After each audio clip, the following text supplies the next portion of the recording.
Do you ever feel tired for no reason, overwhelmed by endless supplements and expensive massage chairs? We're always looking for the next new thing to fix us. But what if the answer isn't out there at all?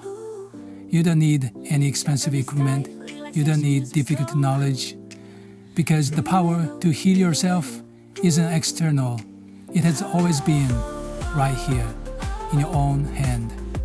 That unconscious gesture of placing a hand on a sore spot, that simple powerful act that all humans are born with, that simple act is the gateway to a traditional Japanese art of healing.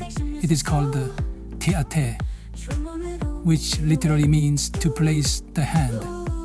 Just by placing your hand, your own energy tunes your mind and body back to their natural state. This is the crystal of wisdom passed down in Japan for thousands of years. Let's try it. Just for a moment, close your eyes. Now, slowly rub your palms together. Feel the warmth building. Gently place your warm palms over your closed eyelids. Can you feel that?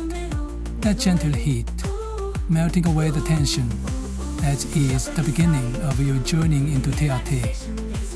On this channel, I teach you the right way to use this power that you already possess. If you wish to awaken the true potential sleeping within you, subscribe to my channel and join this journey. I am YinYang monk.